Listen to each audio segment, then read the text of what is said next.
nasib kita selesai sudah di sini. Apa mereka berkata seperti itu? Kalau kita baca mereka, apa yang mereka lakukan? Memuji Tuhan, menaikkan syukur, menyanyi bagi Tuhan.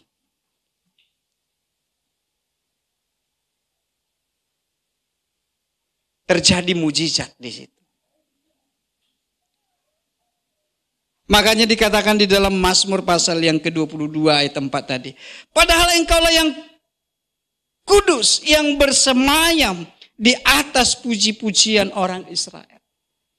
Bersemayam itu artinya tinggal. Bersemayam itu artinya menetap. Bersemayam itu artinya duduk. Bersemayam itu artinya berdiam. Bersemayam ini itu juga artinya menghuni. Bersemayam itu juga artinya menikah atau berumah tangga.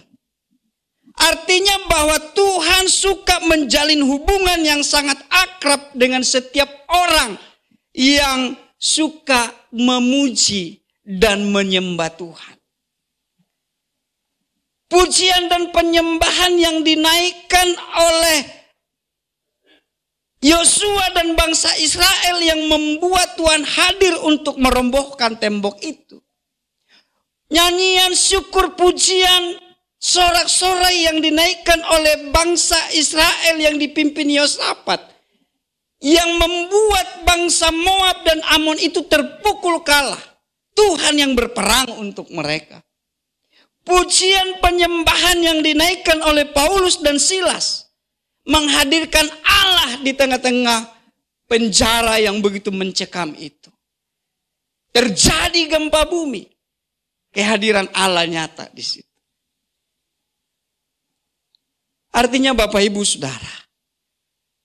Masalah apa yang kita hadapi? Pergumulan apa yang tak kunjung ada jawabannya di akhir tahun 2023 ini?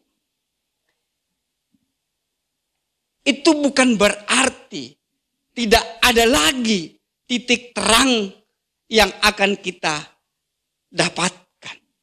Jika kekhawatiran, ketakutan, kegelisahan mulai menguasai pikiran kita. Tindakan yang paling tepat yang harus kita lakukan adalah mulai menaikkan pujian kepada Tuhan. Naikkan syukur kepada Tuhan.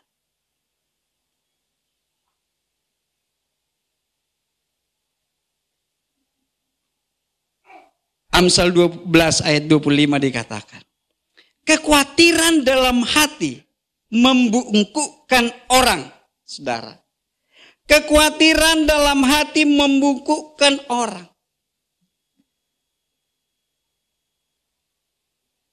Matius katakan, adakah kekhawatiran bisa memperpanjang umurmu?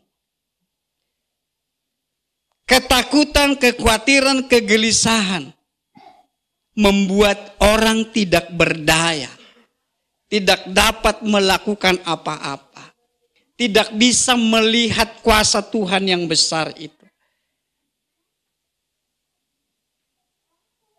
Ingat Bapak Ibu Saudara, tidak ada persoalan yang tidak bisa diselesaikan. Matius 11 ayat 28, apa dikatakan?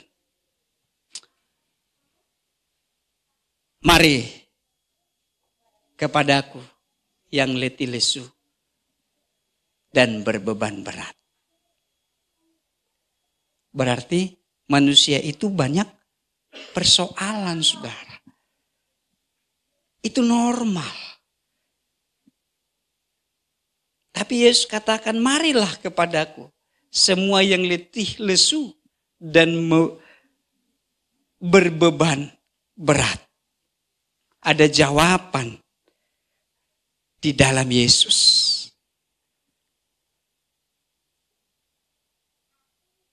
Berseru dan memanggil namanya.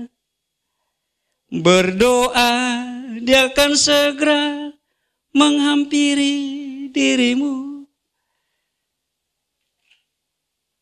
Itu yang harus kita lakukan.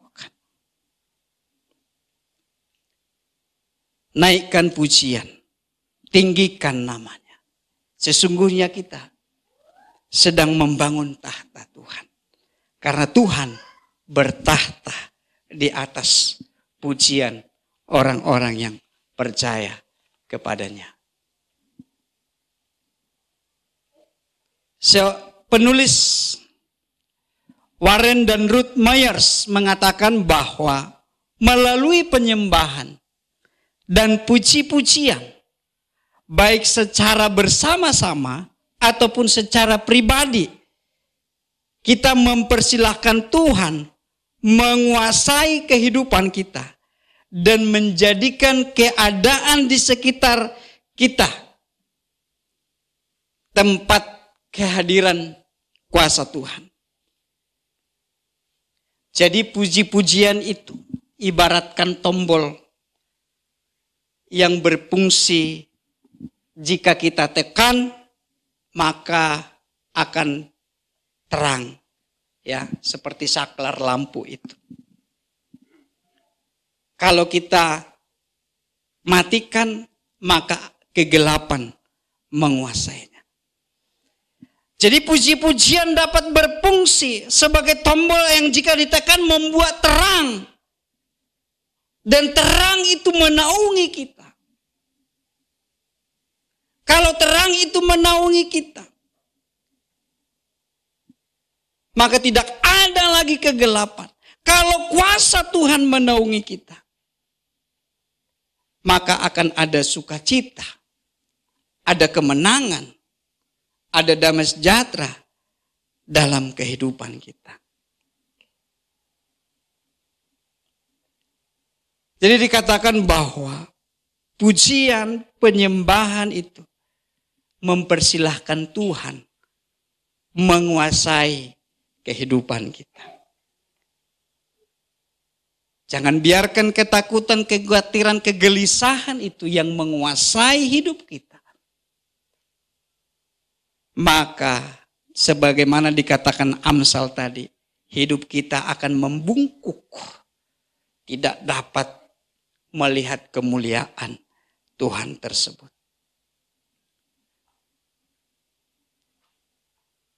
Di ayat yang kelima dikatakan, tinggikanlah Tuhan Allah kita, sujudlah menyembah pada tumpuan kakinya.